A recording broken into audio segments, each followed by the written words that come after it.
Hello, everybody. And today I have a very special guest today. Don't forget, you're on The Advisor with Stacey Chillemi. And we have an amazing guest today. And her name is Carolyn Wilman. And she's just a thriving entrepreneur. She holds 3 thriving businesses. And one of them is republishing books. Another one is sweepstakes. And another one is marketing. And she's going to tell you a little about each business. And she's going to tell you how she became such a success. Because after doing this for so long, she has really understood the ins and outs of becoming a real successful entrepreneur. And she's going to explain how she went about it and explain about her businesses and explain how you yourself could take some of her advice and apply it to your own life so you could become either an entrepreneur or a winner, or actually start to go into some of these things and start to participate. And she's going to tell you. So I'll leave it up to her to tell you the rest. So Carolyn, thank you so much for coming on the show. It's been a pleasure to meet you. And I'm so excited to have you on the show. Tell everybody a little about yourself and what you do. Well, I'm known as the contest queen. So that's the first business I created. And I created it as a hub of all things contesting because in 2001, I got caught in the dot-com bubble and found myself unemployed. And I read an article in Reader's Digest about a couple that entered sweepstakes as a hobby and how they enhanced their lifestyle. And I thought, what a good idea. I don't have to work. I'll just win stuff. It does not work that way. I wish it did. But it can enhance your lifestyle. So you could win prizes that you don't have to pay for, like grocery gift cards. So now you can save that money, or you can win things that might not be in your budget, like a brand new fridge or a car, or you can win things that money can't buy, like trips and experiences to meet celebrities or go to exotic places. And honestly, I think it's the best hobby ever. Thousands of people enter sweepstakes as a hobby every day, and companies spend billions of dollars running legitimate promotions. So there's enough prizes to go around for everybody. And that's what I love teaching people how to do. And that kind of stepped into the next couple of businesses. So I graduated business administration with a marketing major and did all, you name the job in the marketing department, I had done it. Mm-hmm. And sweepstakes is one tool in a marketer's tool belt. And it should be part of a whole entire marketing plan. I tell companies, don't just run a sweepstakes for the sake of running a sweepstakes.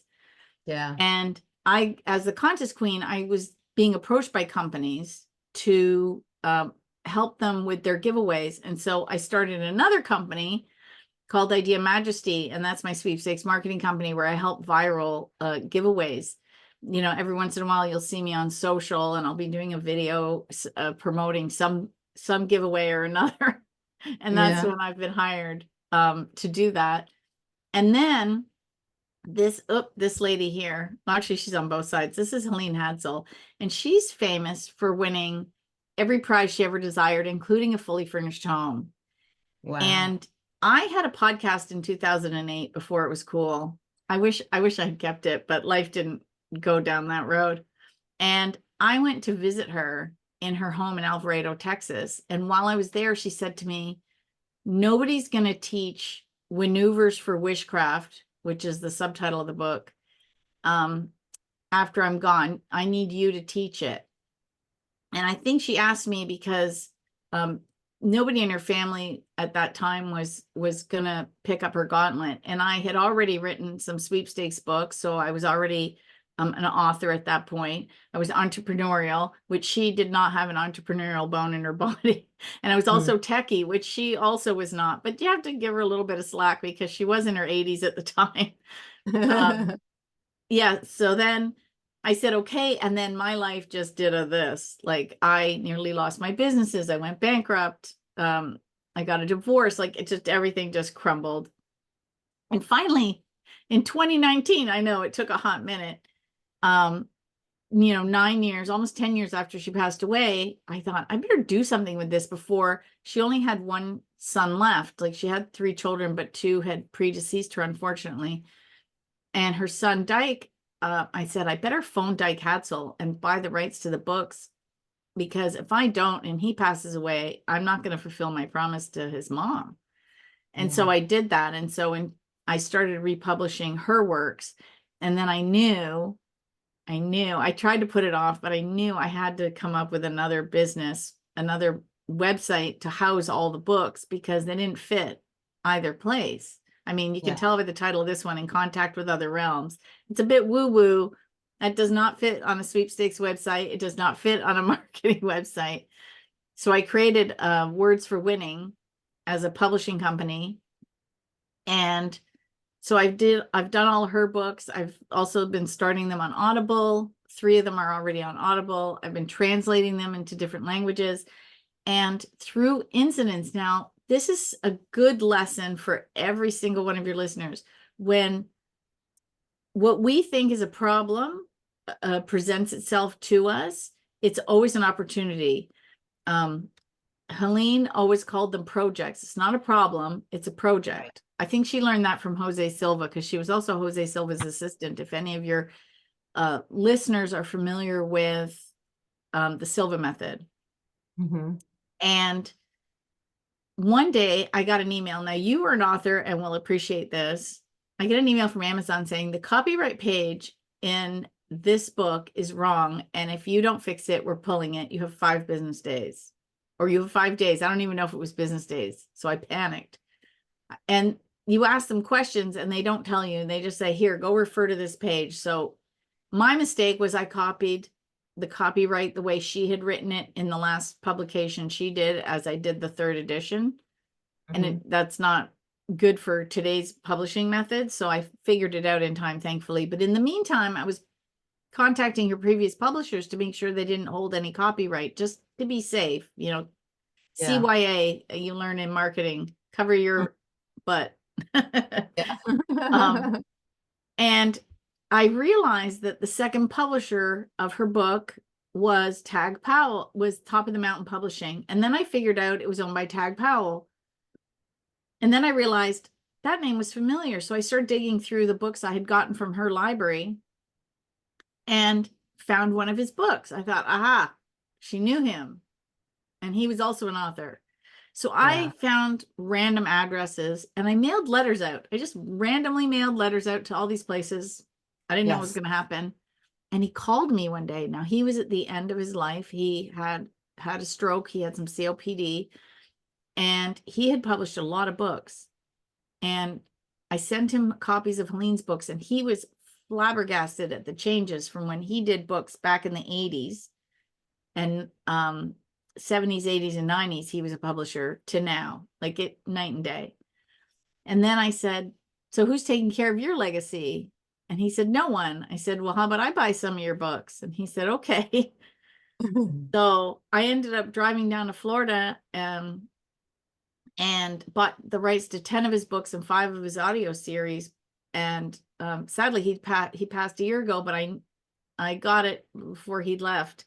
And he knew that this way his books would be in good hands. And so I'm so excited. I published this just before I went into a sweepstakes convention. Yes, there are sweepstakes conventions. And I published his book. So I don't even have a banner yet because it's only been like 2 weeks. I'm so excited. So that's his book number 10. I'm halfway to you, Stacey. I'm catching up. I'll catch up. You just wait. Because I have 9 more of his to do.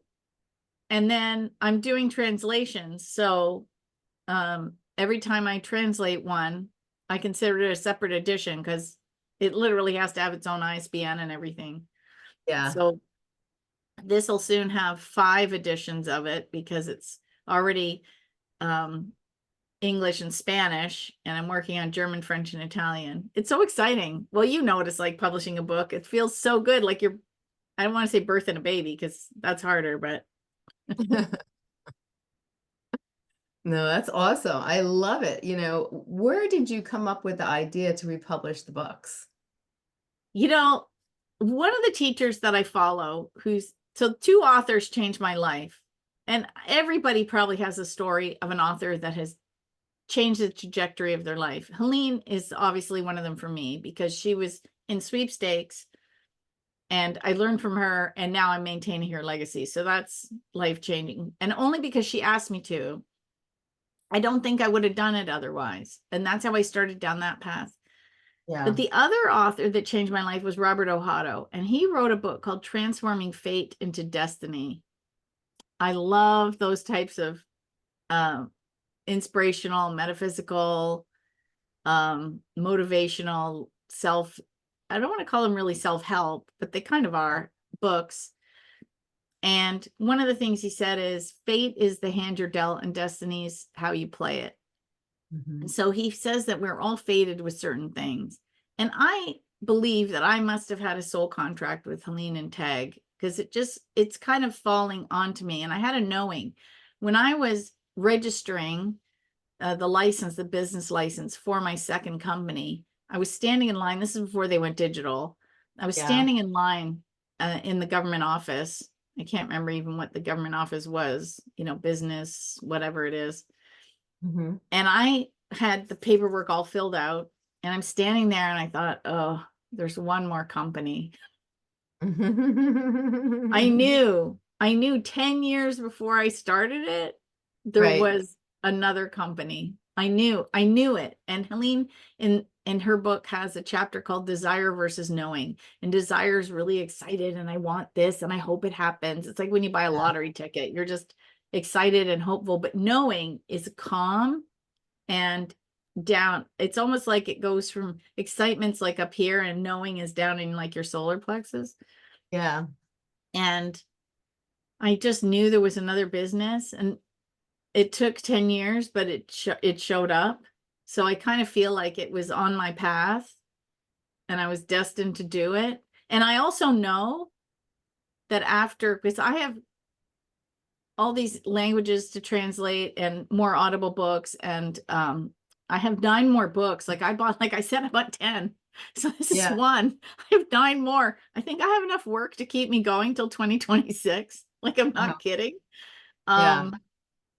But I do know also that there are more authors coming. I just don't know who they are and when, but they will Right. present themselves at the right time. So I don't have to worry about, well, what else am I going to do after that? I just kind of Yeah. already know that they're just going to show up. Yeah.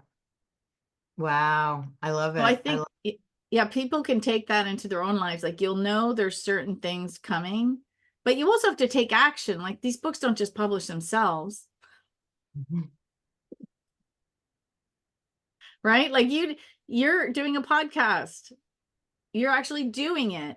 Like, you had the idea, and then you had to do all the steps, Right. like figure out what you're doing, get yourself a nice mic, get a nice backdrop, sign up to different sites so you can find appropriate guests, maybe get an editor, depending on how you're running your podcast, all the different steps. So you took those actions. You just didn't lie in bed and go, I want a podcast. You just didn't show up. You took Right.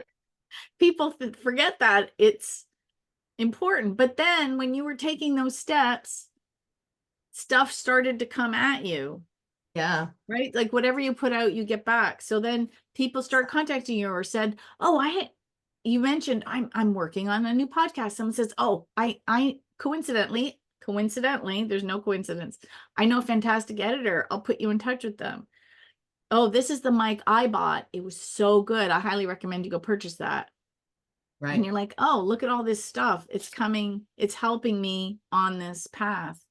Yeah. And I think it was Jack Canfield that said, now I might be wrong, so don't come at me if you take one step forward, and when you take one step towards the universe takes 9 steps towards you. Mm-hmm. Yes, it does. It So does. I just kind of fell into this. So I think, like Robert said, there's certain things that are fated. And I think I have a soul contract with Helene and Tag and her family. Like, I don't think it's an accident. Some things are not, there are no coincidences, as Jose Silva says. Right. No, 100%. 100%. I think everything happens for a reason. And I think it's great that two of the things that you did, you really enjoyed doing, and you actually turned something that you enjoyed into a bit thriving business, which is amazing. And then, you carried on your friend's legacy, and you turned that into a thriving business. For people who are out there that want to, really elevate to the levels of success that you've elevated to, what would be some of the advice you'd like to give others, when looking to go into businesses and really they have an idea and they really, think that it could be a successful idea, what's your advice to them? Well, I'm really grounded, and I always want to remind people, like, this is a publishing business. A lot of people that I work with, because of the woo-woo books and a lot of mindset books, they're in a spiritual business. They're doing this. It's a business. They forget the business part of it. Like, I'm a little bit behind on my expense reports. Accounting is not my favorite thing. I can't really hand it off to an assistant because they won't know all the things. So Yeah. it's a job I really have to do myself. And it's of course tied to the money of the business. So I really need to do it. So I've got most of it to the accountant and the bookkeeper, but I have to do the expense reports. Oh, I don't like doing the business part of the business. Yeah. But I have to do it because I'm a grown up, and I put my big girl panties on and sit down and do those things, and I make it a little bit fun. I have two screens, so on one screen I'll put on, a Netflix or a YouTube video and have something slightly entertaining going on in the background while I'm doing something extremely mundane. And I feel Mhm. like, okay, at least I'm learning something or being entertained while I'm Right. doing this job I don't like. But and it's not all glamour. Like, the other problem is, I'm doing all these videos and posts and stuff about, like, the sweepstakes convention that I just went to, or the Silva method training that I went to as part of my process of becoming a Silva instructor. And it's a lot of fun, but it's a lot of work. And my other business stuff doesn't stop.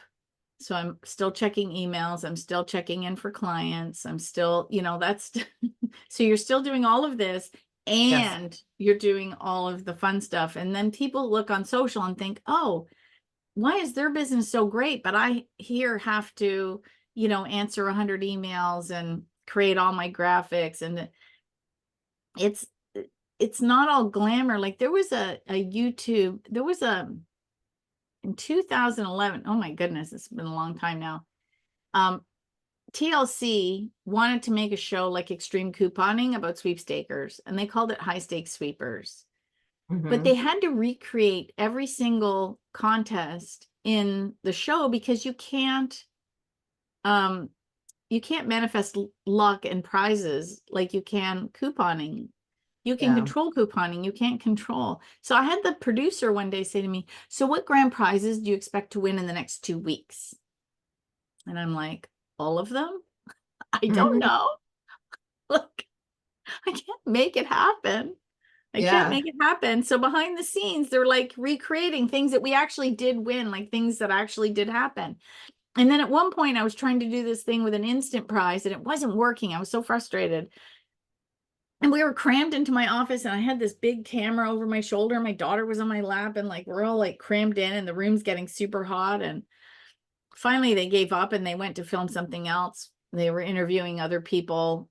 And so she says, you have 20 minutes. So I thought, I was so frustrated. I sat there and I did it, and I hit the instant win while the cameras were in the other room. Like, you can't plan stuff.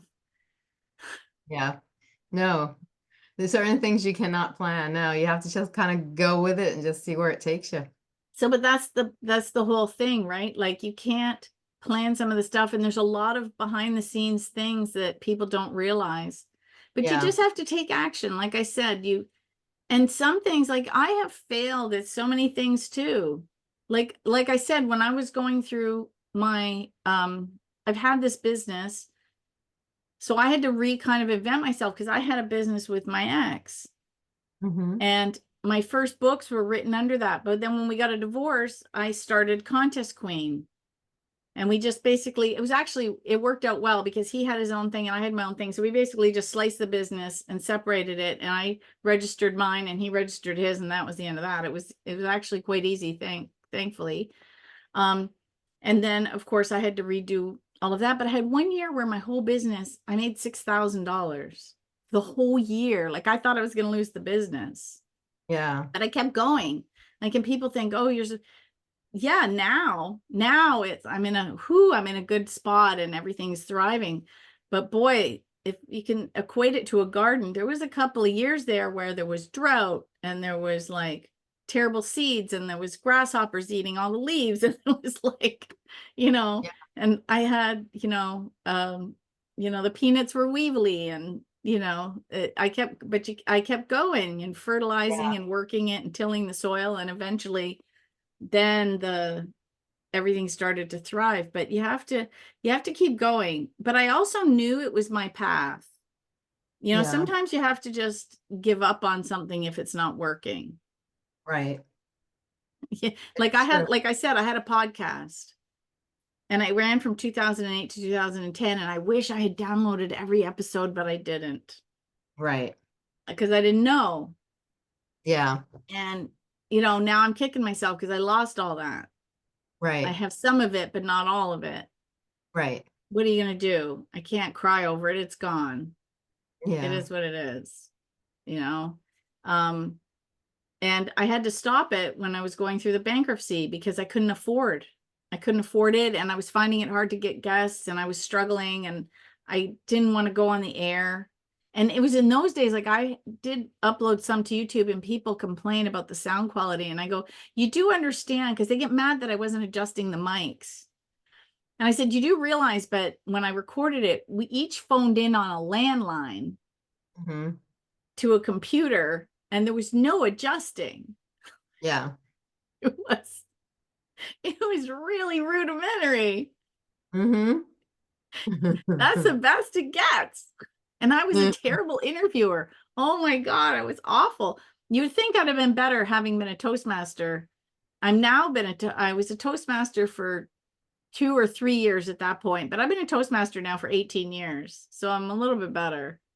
Hmm. And I highly recommend it, by the way, for anybody that struggles with public speaking or interviews or anything. Toastmasters is the best program I've ever done. That's why I've stayed with it for so long.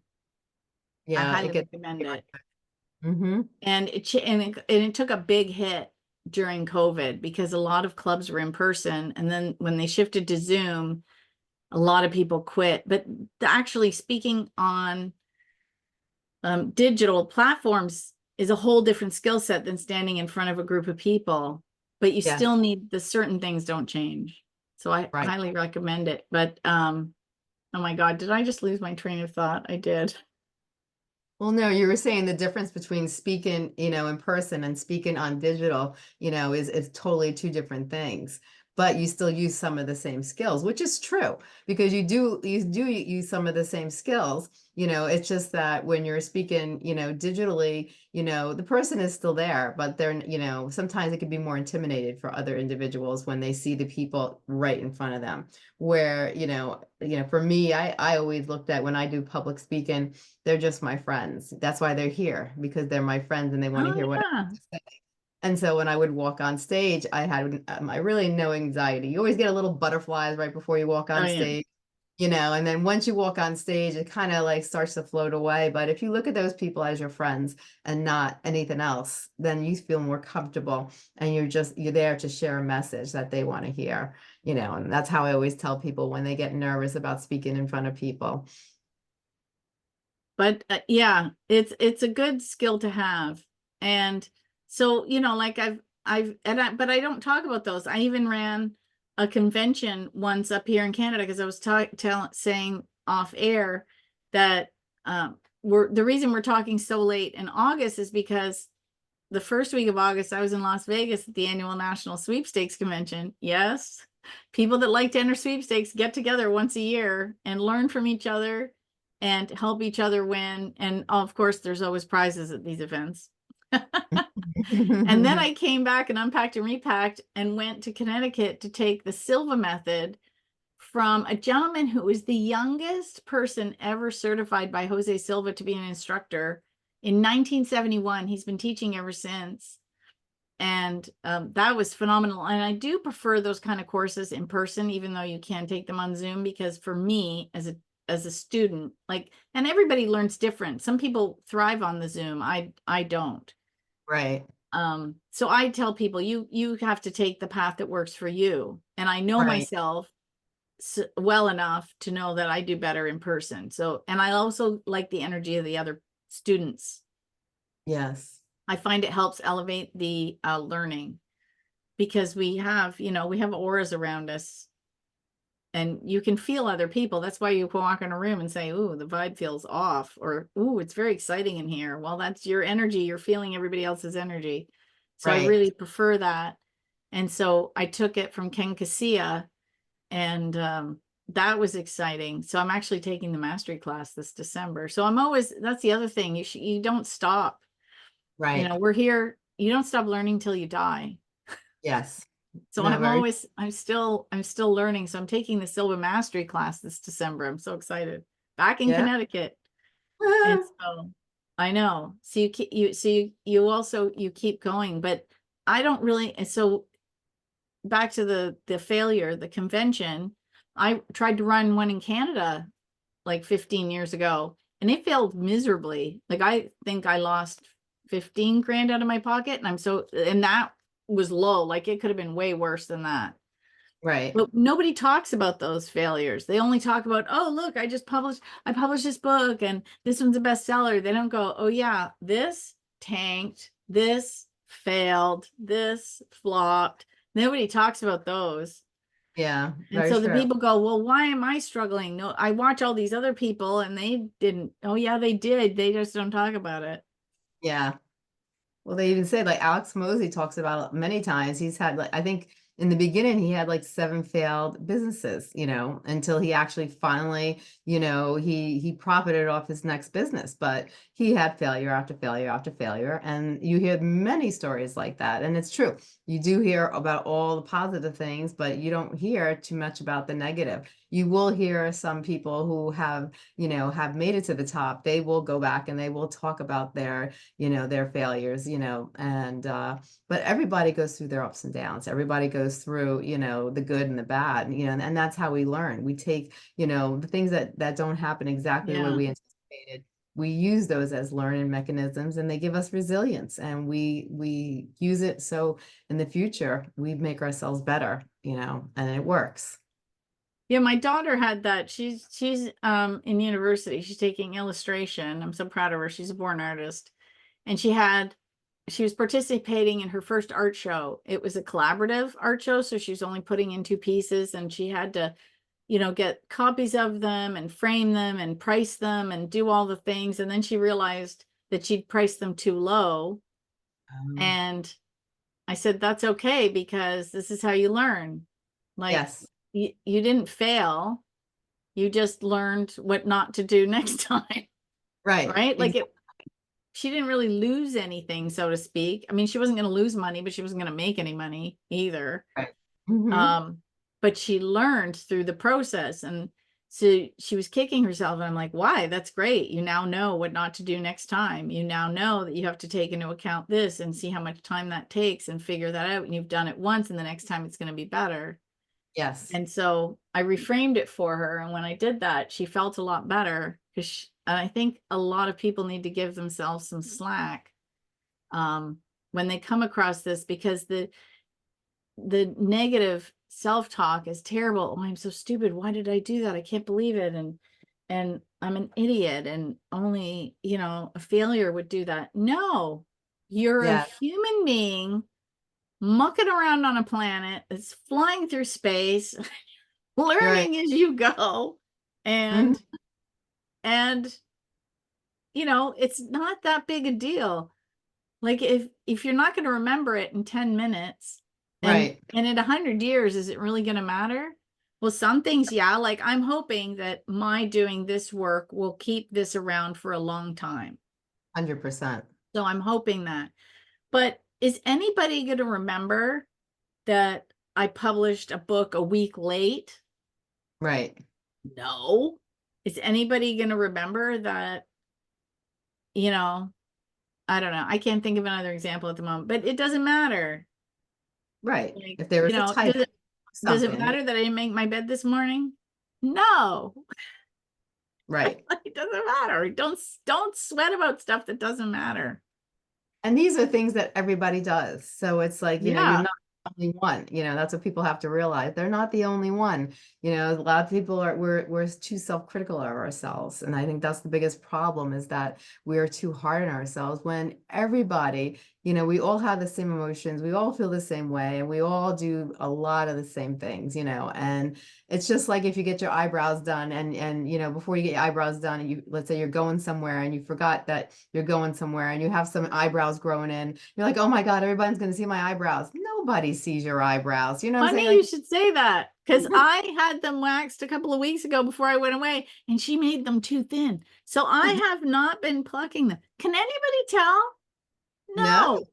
Only if I went like this and went up to the camera and like, no.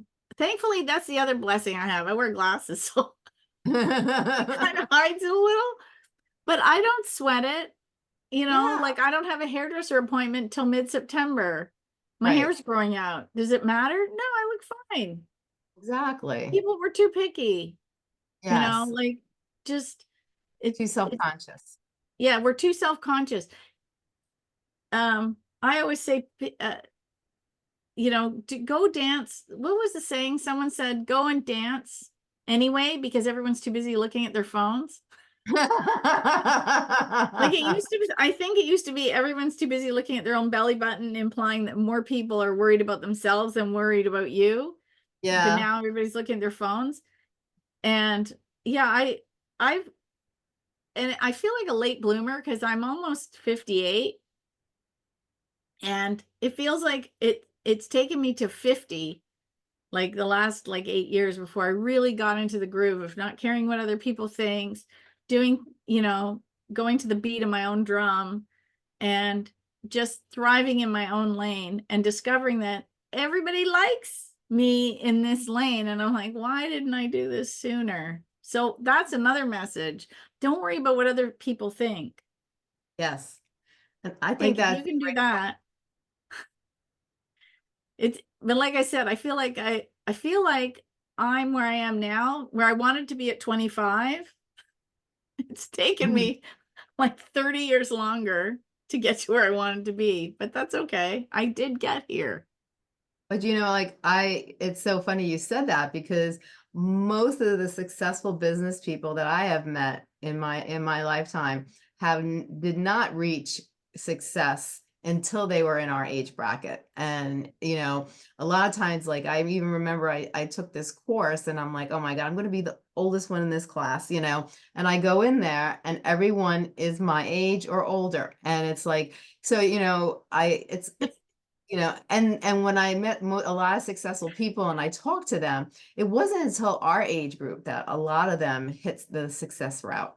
There was like a Yeah. small percentage that maybe got their shit together at a really early age, but that was like a very small, under Yeah. 5%, maybe 3%, but the rest of us all figured everything out between 40 to 60. It was like, or around that age group was when people started really putting the pieces together, and then started really hitting the gas pedal. And then things started to really have a snowball effect.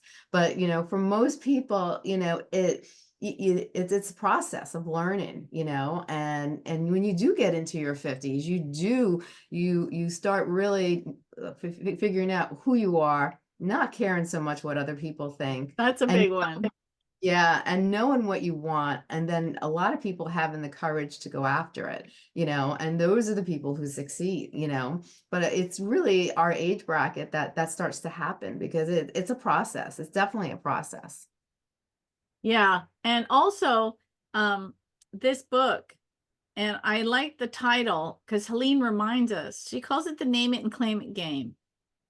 Because this is a game and we need to play. And we need to do it with a lighter attitude. Like Right. try something. It doesn't Hmm. work. It doesn't matter. Try something else. And have Right. like I'll give you a funny example. I planted some vegetables in the back garden, and I had more plants than space. So I thought, I'm just going to put them in the front garden. Doesn't Right. matter if there's tomatoes growing with the flowers. Mhm. And I put one beside the front steps because it had a lattice handrail. And I thought, oh, if it gets big, I can tie the tomatoes to it. It's perfect. My Yeah. boyfriend George goes, I don't think that's a good idea. It doesn't get a lot of sun there. That plant's not going to do very well. I'm like, well, I don't have any other spots, so that's where it's going. That's the biggest plant we've got. Oh, really? We've had to trim it back so much. It's like through the stairs, almost blocking sometimes. We've had to cut it back, but we don't want to cut too many of the tomatoes off. Yeah, This yeah. thing is huge. He's like, I cannot believe this thing is the biggest one. And he thought, no way. So you just never know. Just play with Never stuff. know. Put it there. What did I have to lose by sticking the tomatoes in the front? Nothing. Does it Exactly. matter? Does it break some rule that vegetables aren't supposed to be with flowers? No, you can just do whatever Exactly. you want. I can make the whole thing vegetables in the front if I want. There's no rules. Right. But we have Exactly. these ideas of things the way they should be. Yes. And where did we get those ideas? And who said so? Right. Our environment put labelism and stigmatisms and the way, people come from different environments and, they stay within their own environment and they say, well, this is how it should be because this is how they grew up, not realizing that just because one person does it one way does not mean that's going to work for another person. Everybody has their own way of doing things. We don't know what's going to work and what's not going to work. It depends where you are in the world. It depends, what you're doing, what you're trying to sell. There's so many factors to put into place. You can't be judgmental and judge something when you don't know all the facts, Yeah. because everything is different. Just where you live alone can make a huge difference on how well a product will sell, just Oh, by absolutely.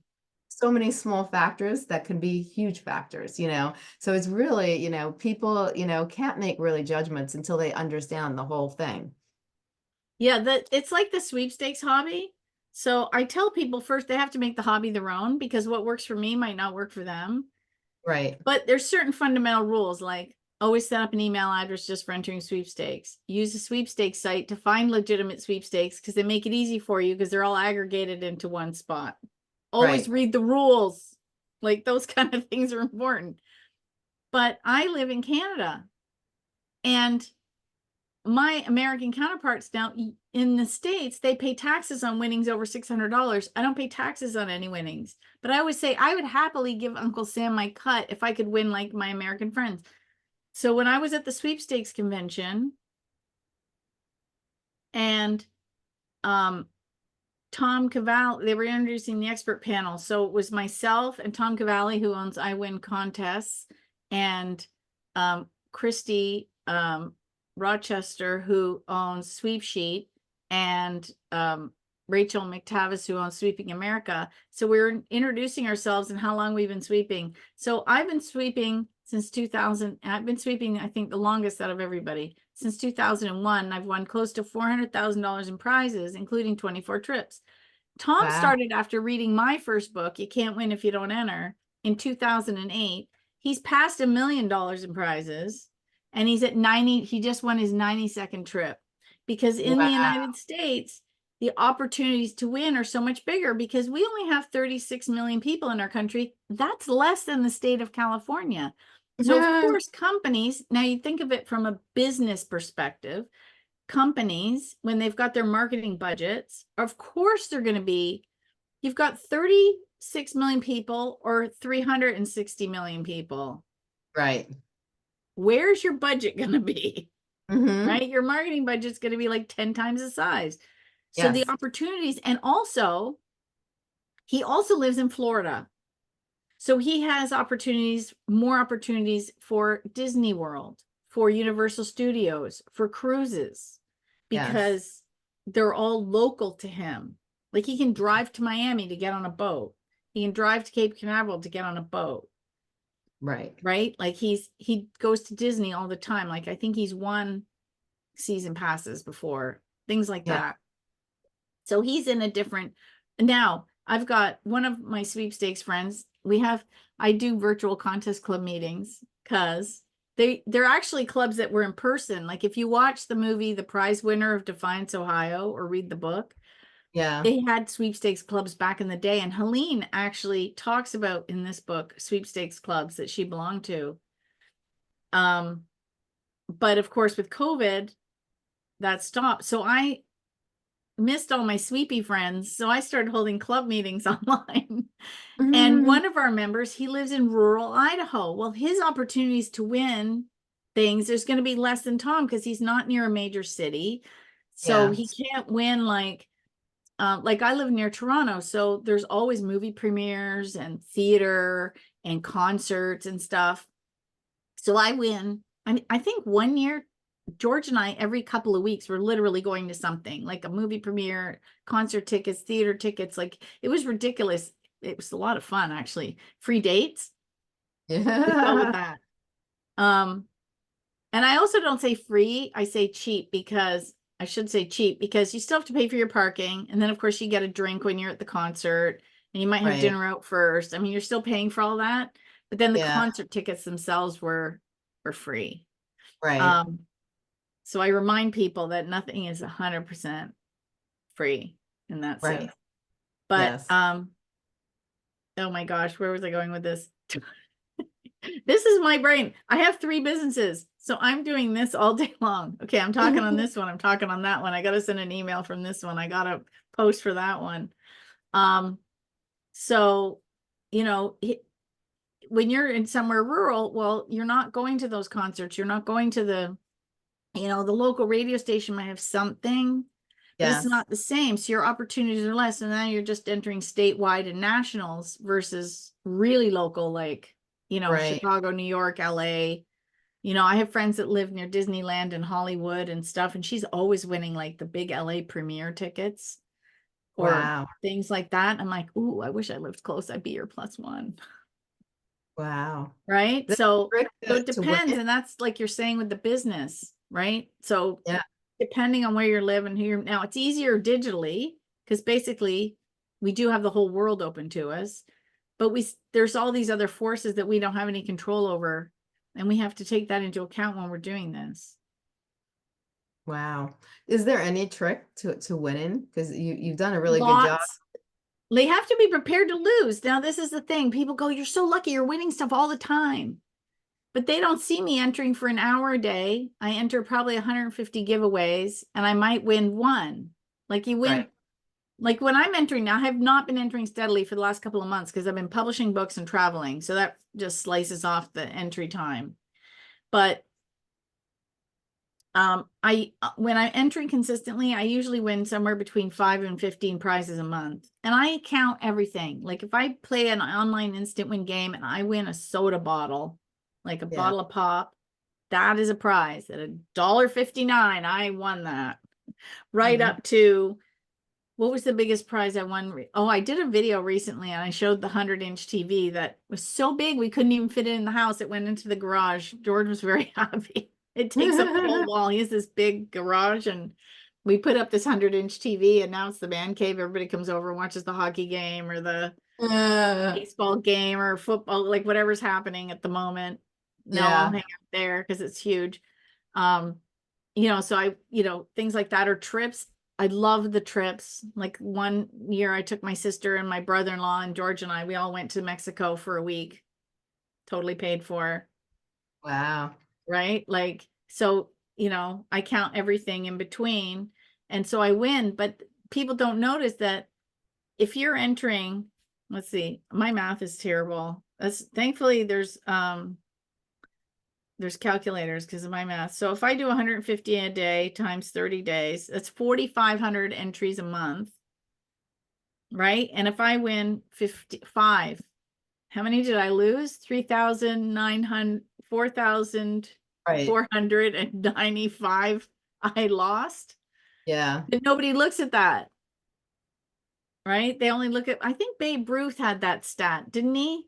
He batted what, 350 or something, but that means he's missing the other 650. Right. But nobody looks at that. Everyone goes, "Oh my God, he was the greatest hitter of all time." Yeah. You only look at what he won, not what he lost. And so it's the same thing, but I don't focus on the ones that I lost. I look at the whole hobby. Like I have a little Chromebook and I got a little TV stand, a special computer, breakfast table kind of thing, Yeah. that lap table, but with legs. So I'll sit on my spot on the couch and I have it, and we'll be watching a movie and I'm entering away and I'm just happy because we're just hanging out and I might have my cup of tea. We're watching a good show and I'm entering and I'm dreaming. Ooh, look at this one. We can go here. Oh, I just found one for a car. Put my entry in. Like that's part of the hobby. Part of the hobby is the dreaming and I don't always win them, but it's the Yeah. whole process, just enjoying your time and Right. relaxing. And then when the wins come, I answer every call, even if it says could be spam, because you never know. Right. People go, I don't answer those. I'm like, but if it's a win? What if it's a Yeah. win and it's accidentally marked wrong? You always block it after if it's spam. So true. So true. Now, if you had to take everything we talked about today and you had to summarize it, what are some important things you'd like to emphasize about today's conversation? I think people need to not take life as seriously as we do. Like it is a game, play, have fun, reclaim. I've always said this for maybe the last 30 years. There was that famous Robert Frost poem, and Hmm. I think the last line is it's always gold. Like you want to look at the world Yeah. like with fresh eyes and that everything's golden, and you know appreciate everything. I think it's also part, you probably have noticed this, as you get older you appreciate the little things, like, oh, it's a really nice cup of coffee, and ooh, my bedroom slippers are so fuzzy, and look at the flowers in my garden, and oh, look at the sunset tonight, and oh, I love a warm breeze, and all those things that just usually whiz past us when we're younger. We are trying to get to the future, and now that we're in the future, we're like, okay, we're going to slow down a bit and appreciate the now and look where we Yeah. are and have that. I think that's what we need to do,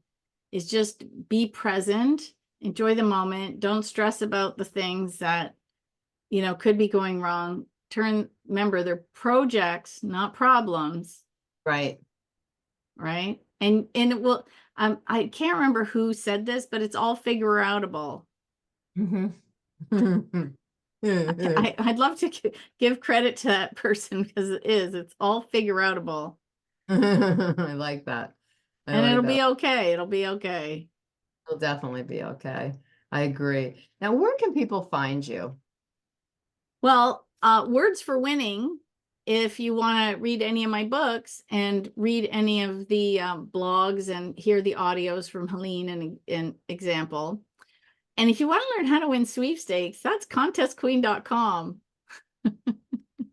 Those are my two most favorite places. And if you want to, if you have a sweepstakes that you want to market, you can always find me at Idea Majesty. But really, everybody wants to learn how to win. So Contest Queen is very popular. So, are there any other services that you provide No, besides one? I teach people how to win. I help people viral market their giveaways, and I write books teaching people how to win in life. I love it. I love Yeah. it. Oh, wow. This has been great, Carolyn. Carolyn, I'm so glad you came on the show. You've been such an inspiration. And, you took ideas and things that meant something to you and you made them happen. And it takes a lot of, resilience, for a woman to, take a dream and make it a reality, because there's lots of obstacles that you have to overcome. And you obviously, you rose above the chaos. You overcame your obstacles and you made all your dreams become a reality. So I have to commend you on that, because you've done a wonderful job with all three businesses, and your stories are very inspiring, very amusing. And, I'm so glad you came on the show to, show people that, anyone could do it if they really put their mind to it. If they put Yes, their mind to it and they create a productive plan and they stay consistent, anything's possible. it's true. And you are also proof of that. Thank you so much. Well, you know Thank what? you. Today has been a great day. Thank you so much for coming on the show, and I hope you'll be on the show again. And I really enjoyed everything that you shared with us and the audience today. Thank you so much. Thanks again.